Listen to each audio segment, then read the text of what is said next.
Hey guys, what's up? How's it going? It's Easy Things to Draw. I'm Enrique. Merry Christmas, Happy Hanukkah, Happy Holidays, all that stuff. Hopefully you're having a really good day. It's the day after, I'm going to date this video. It's the day after Christmas. And I'm going to show you the stuff that I got for Christmas because it's art related. I pretty much only asked for books. Like, that's pretty much almost always what I ask. Like, books are really cool to have, and you'd be shocked what you cannot find on the internet, or if you have to dig really hard to find on the internet, you know, where time is of the essence, or you just want something in hand. So these are the books that I got, and I'm going to show them to you in kind of no particular order, I believe. So this one, also any book I show is going to be in the description.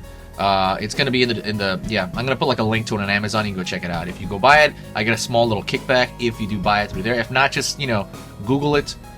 I think, most of these books here are pretty awesome, but I'll just show you what I got. So this first one right here is actually something I picked out, and my parentals got it for me.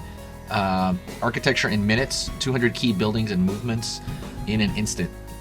And there's a couple of things that stood out. It's because it's small. And it also has a lot of content. That's 200, right? 200 pages. Wow, more than 200 pages, like 500. Wow, like 400 pages.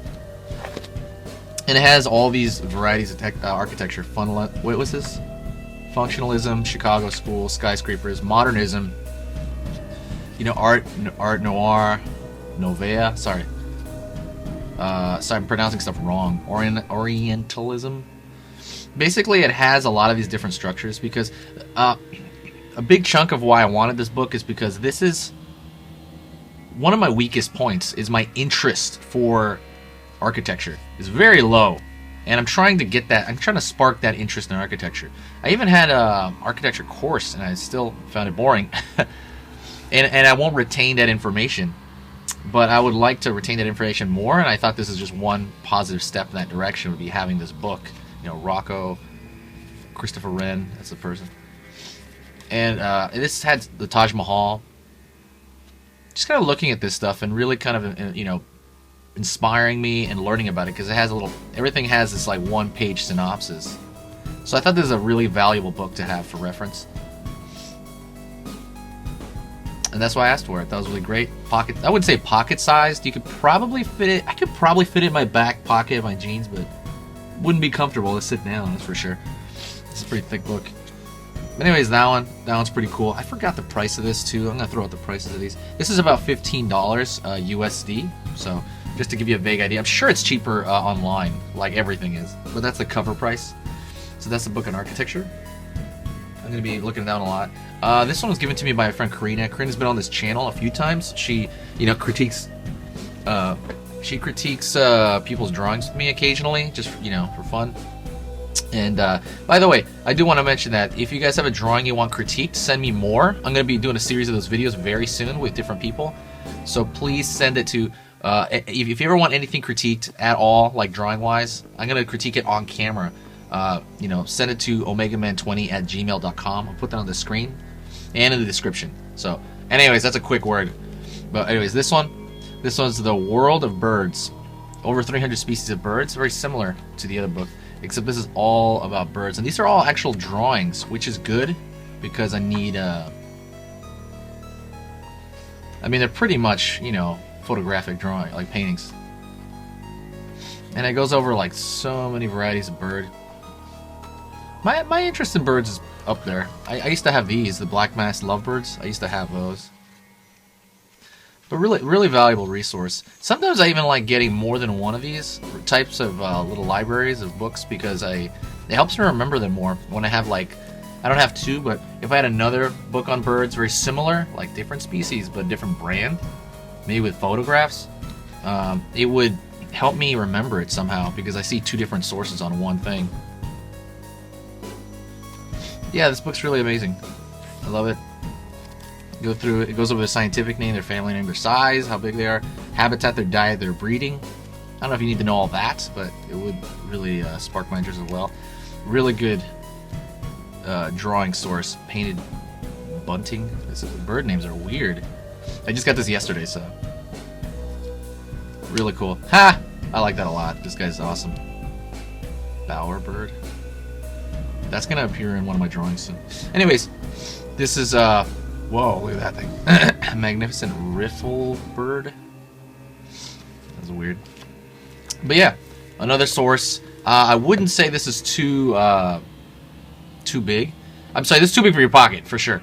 But maybe, I don't know, carry in your bag. Like it's really small compared to most books. Let me go over the price too. The price is I can't see it. Where's the price on this? I have no idea what the price is on this. I apologize. I'll put it in the description and it'll have it on there somewhere. I'm gonna take a wild guess and say this is like $15. That's just a guess. And then this, Bugs, Facts at Your Fingertips. This is truly a pocket guide, and these books I recommend really highly as well. They have a series of these on different topics. I have the other one on dinosaurs as well, and it is such a good little resource. This is truly tiny. This you can fit in your pocket. And not just that, this book, it's just like the other book but with bugs.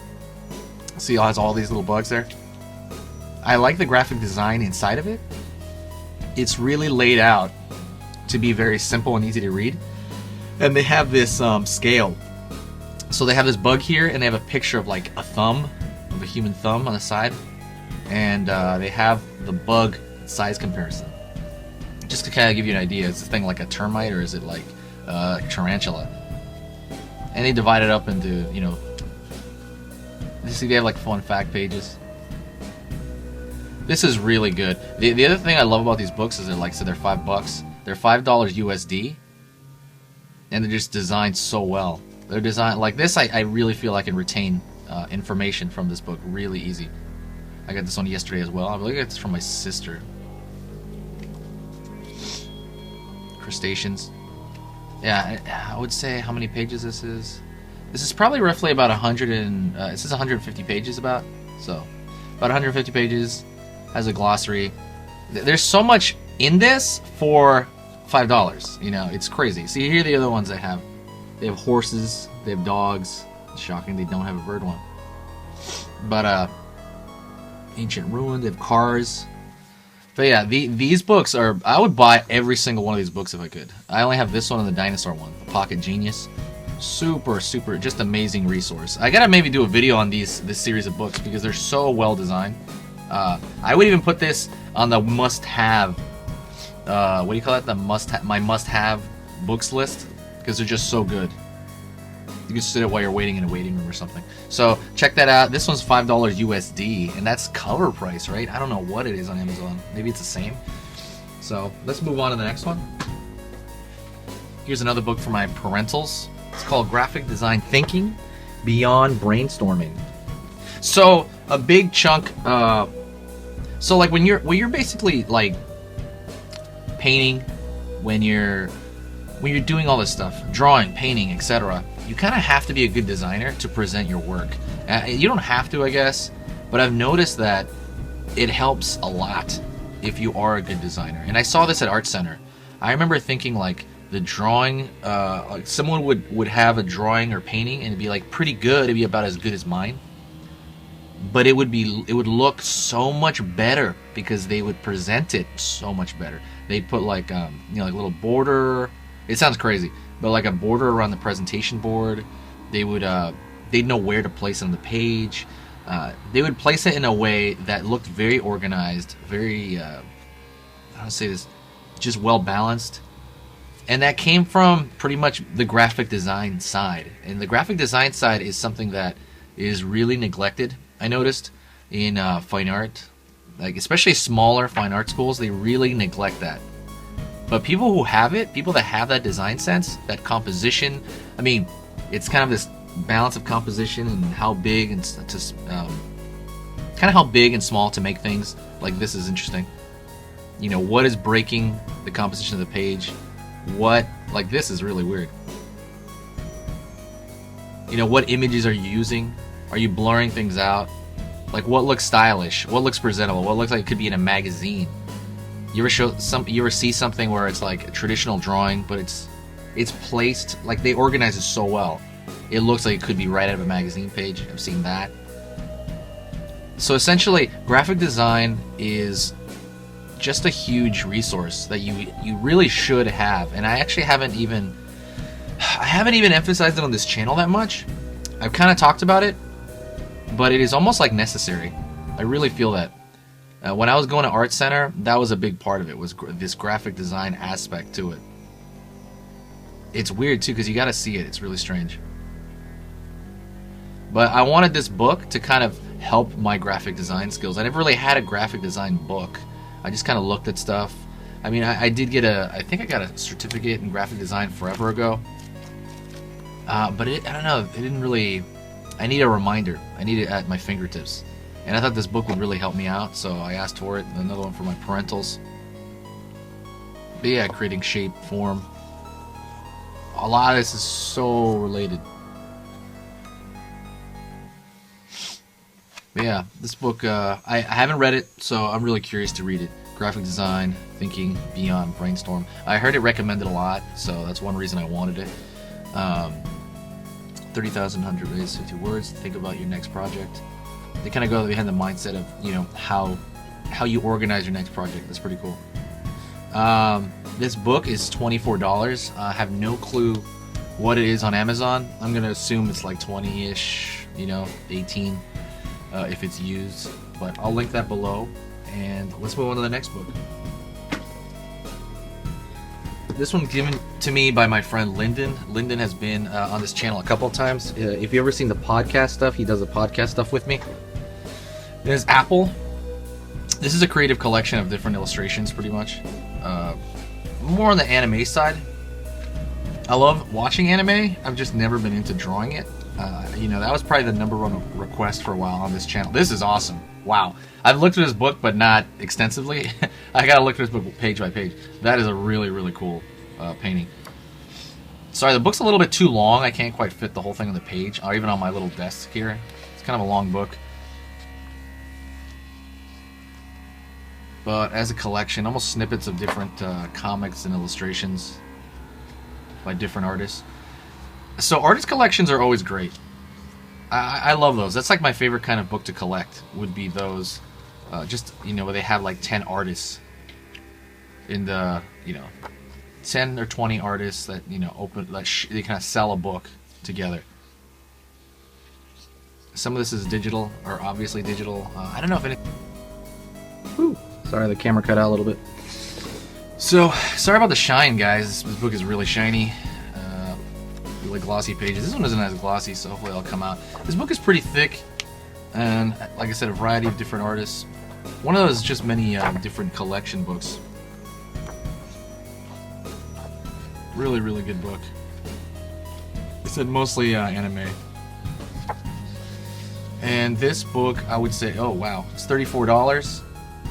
Although that is, you know, brand new, I'm sure used online it is much cheaper than that. This collection, it's actually the second collection. So Apple, really amazing book. Check that out. And this one I'm really excited about. This is also for my parentals. This is the Art of Lois. I don't know how to pronounce this name, even though I've seen this artist a million times online. I don't know how to pronounce the name Lois. Really famous DeviantArt artist. Behind the scenes look.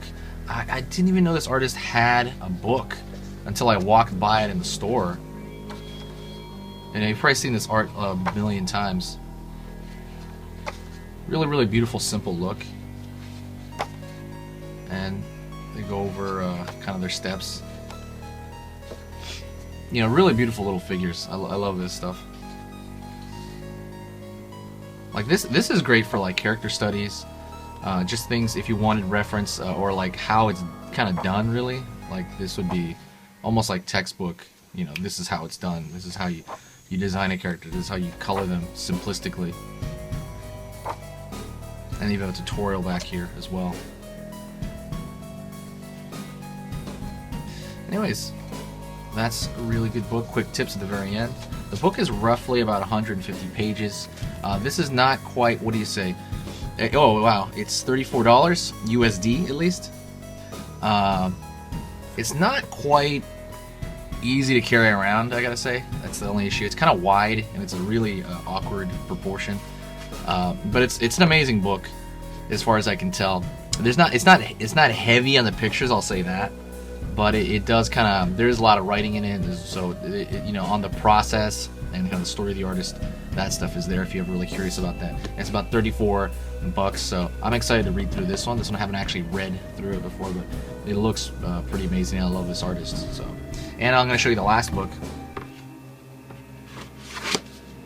The last book, also from my friend Lyndon. This book is gigantic, so it's going to be really hard to kind of open it up and show it, because let me move this camera around. But yeah, this book's gigantic. This isn't the kind of book you carry around with you, to be honest. This is a series of different artists that do dinosaur illustrations. I wanted this because I'm really getting into dinosaurs. I want to know more about them. And these kind of illustrations help tremendously when you're doing this. Like, usually when the activity poses and things of that sort. And having it from different perspectives is kind of valuable too, because I can get different people's feedback on it. There's some sketches here, but most of this is illustration. I'm really shocked James Gurney isn't in this. Move this up a little bit. Sorry, it's really hard to show this book, though. It's so wide.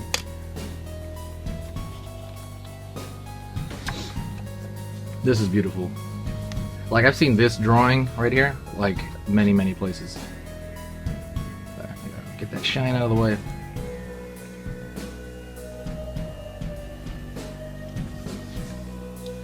This book is roughly, I want to say, let me see, let me look at it. It's about 180 pages. I think it's highly worth it because you get a lot of different views. That cover alone is what sold it for me. That cover is so freaking amazing, right? Like, god damn, this, oh my god, this cover alone sold it for me. So that's and like I said, basically dinosaur art, the world's greatest paleo art. The book is about $35. I think in terms of size and how many pages, it's pretty well worth it for that price. It's probably cheaper on Amazon. I haven't checked yet. But I believe he got this from Barnes & Noble for the full price, $34. But I'm sure online it's cheaper. So that's going to be in the link as well. Anyways, that's it, guys. I wanted to show you just some of the stuff I got for Christmas in terms of books that was art related. I mean, it's pretty much all I got. I got a couple of DVDs outside that. But I got a lot of books. I wanted to share them. I don't know about, like I said, I think they're very good resources. I think the only must-have in that list would probably be the, maybe that, I was going to say the bug book for sure. And that architecture book is pretty close. I haven't really used it enough yet to really say it's a must-have. But that's kind of it. I just wanted to share with you. What did you guys forget for Christmas? Or what did you guys get for the holiday season? Please write it below in the comments. And yeah, I'll talk to you guys later. See you around.